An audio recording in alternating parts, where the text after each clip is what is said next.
C'est en Méditerranée, au Cap Sissier, que nous retrouvons deux baroudeurs des océans. Ici même, il y a près de 30 ans, les deux hommes avaient plongé dans les eaux des égouts de la ville de Toulon. Aujourd'hui, ils vont replonger au même endroit pour faire un nouvel état des lieux. Le professeur Vicente a plongé dans toutes les mers du globe et formé des générations d'étudiants. Christian Pétron compte parmi les meilleurs cinéastes sous-marins. Tu sais, Vincent, c'était ici il y a 25 ans où tous les rejets de la ville se faisaient sans aucune épuration et en profondeur, et Christian peut le dire. C'était l'horreur.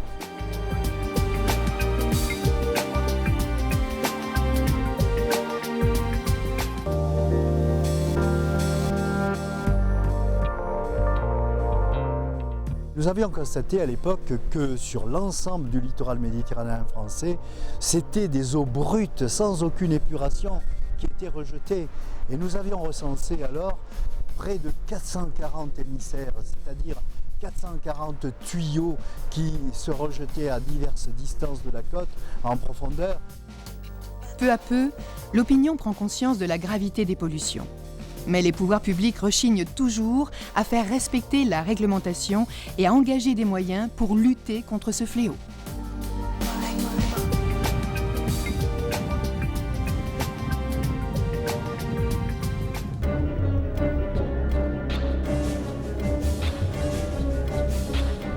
Le professeur Vicente et Christian Pétron décident de frapper un grand coup médiatique. À leurs risques et périls, ils plongent à la sortie de l'égout de Sissier.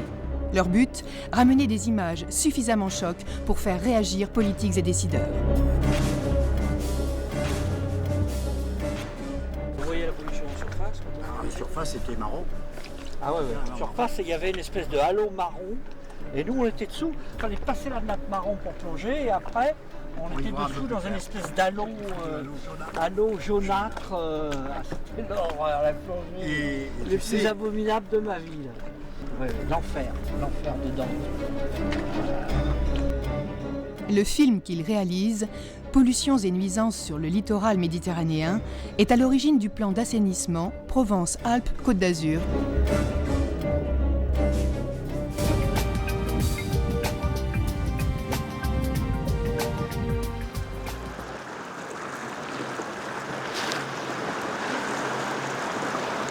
Voilà, il me semble que c'était vraiment là.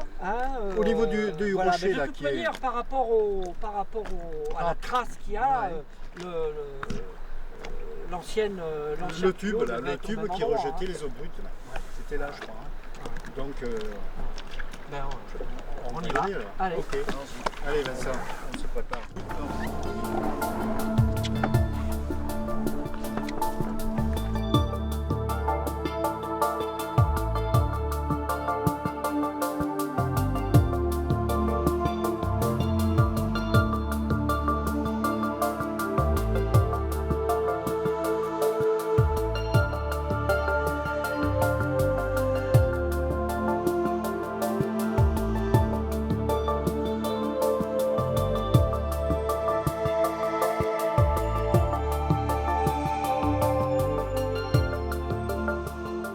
Le fond est propre. Maintenant, tu vois le sable par rapport à ce qu'on voyait avant où c'était des couverts de papier hygiénique, de pots de tomates, c'était un cloaque abominable. Le sable est bien oxygéné et en plus, il y a du poisson, il y a diverses espèces, les algues, tu as vu, hein, Vincent, les asparagopsis. Oui, là, on a même vu un spirographe qui était pas loin de... Le spirographe, près de la sortie, près du rocher.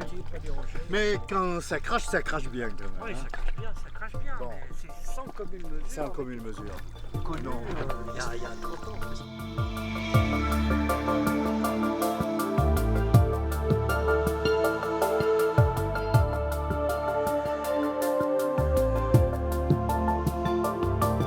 Alors dans 25 ans, c'est Vincent qui suivra ça. Je Hein, c'est à toi de suivre l'évolution à présent. On te passe le témoin.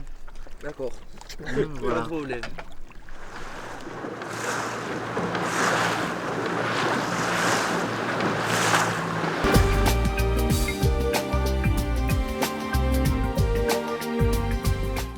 Et suite aux prises de conscience et notamment aux alertes de la communauté scientifique, de gros travaux ont été engagés sur les plans techniques, politiques et scientifiques pour permettre d'équiper justement nos collectivités de stations d'épuration. Et on se retrouve au jour d'aujourd'hui avec à peu près 65 systèmes d'assainissement sur le littoral. En gros, chaque collectivité est aujourd'hui équipée d'une station d'épuration ou d'un système de dépollution. Voilà l'eau telle qu'elle arrive dans la station au petit matin. Et ici, l'eau telle qu'elle en sort après à peu près 4 heures de traitement qui commence par un pré-traitement, des grillages grossiers, des sablages, des huilages, ensuite un traitement physico-chimique et puis un traitement biologique avant le rejet à la mer.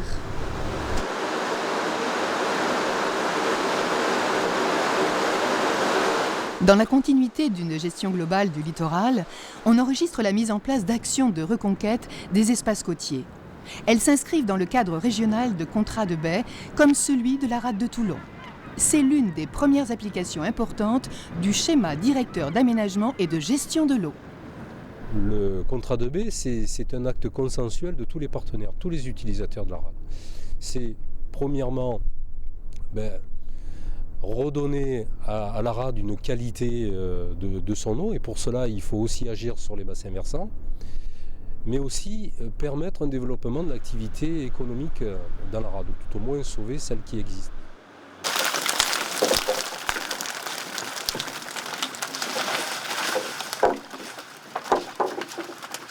Grâce au contrat de baie, depuis plusieurs années, on a pu constater beaucoup d'améliorations sur la qualité de l'eau. On le voit au quotidien avec aucun problème sanitaire, aucune pathologie, rien qui nuit à notre activité. Et puis on le voit aussi avec nos collègues par cœur pour qui l'activité fonctionne bien. À quoi ça ressemble au bout de 18 mois? Alors si on peut effectivement reconnaître ce succès en matière de politique d'assainissement, il faut aussi garder à l'esprit qu'on a beaucoup de choses à faire à l'avenir. Et au-delà de l'aspect assainissement, les récents travaux, notamment ceux liés aux directives européennes, nous interpellent sur les autres formes de pression à la Méditerranée, notamment les usages maritimes ou les espèces invasives. Il n'en demeure pas moins que certaines volets encore restent un peu énigmatiques pour nous. Je pense aux effets des médicaments, par exemple. C'est tout à fait nouveau en termes d'approche. Et dans la partie microbiologie qui a été développée d'une façon très efficace par l'Institut Paul Ricard, il y a aussi quelques avancées à faire parce que on a traité un certain nombre de ces microbes, mais il y en a encore d'autres à comprendre en termes de devenir dans le milieu marin et surtout en termes d'assainissement vis-à-vis des activités qui sont la baignade et qui sont les coquillages.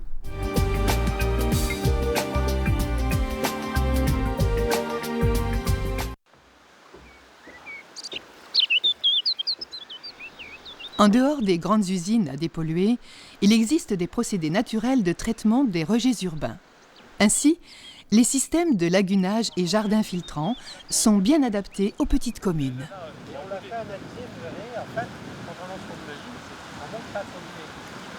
Au terme d'une longue concertation, nous avons fait le choix de ce type, de ce process d'assainissement appelé jardin filtrant.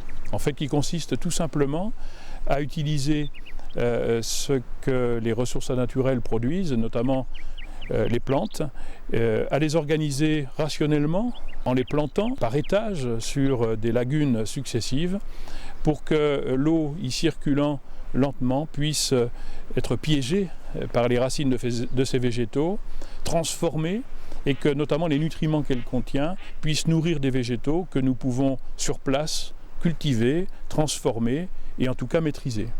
Donc là, on utilise au départ des végétaux comme les typhas qui sont capables d'encaisser le gros de la charge, mais petit à petit, on va aussi trouver des végétaux plus sensibles comme les iris, comme certains cyrpes ou même certaines glycéries. Alors dans cette station, il y a à peu près 1,5 hectare en eau, il y a 1,5 hectare d'espace vert. Donc on a largement assez d'espace vert pour pouvoir réutiliser sur site toute la matière qui est produite. Donc on est en zéro rejet non seulement au niveau de l'eau, mais aussi pour tous les coproduits générés par le site.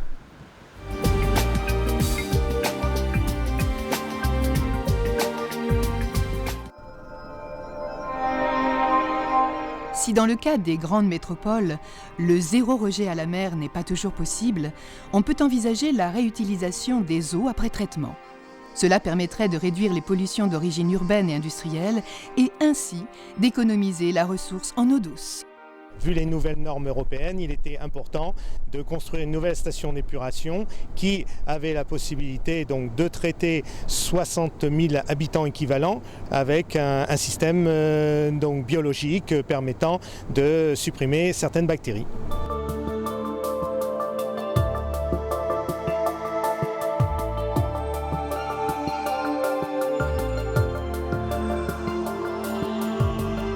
Dans un premier temps, nous allons utiliser 2000 m3 jour pour envoyer cette eau vers un lac naturel qui se trouve au golfe de Sainte-Maxime, qui va nous permettre d'économiser sur la ressource en eau potable déjà 2000 m3. Dans les années à venir, l'eau risque d'être plutôt rare, chère. Et donc ce type de projet peut être promoteur effectivement pour pouvoir à l'avenir se faire une idée de ce que pourrait être la valorisation de ces eaux usées, que ce soit des fins industrielles ou des fins agricoles ou autres. Et cette mise en perspective peut être intéressante à l'avenir.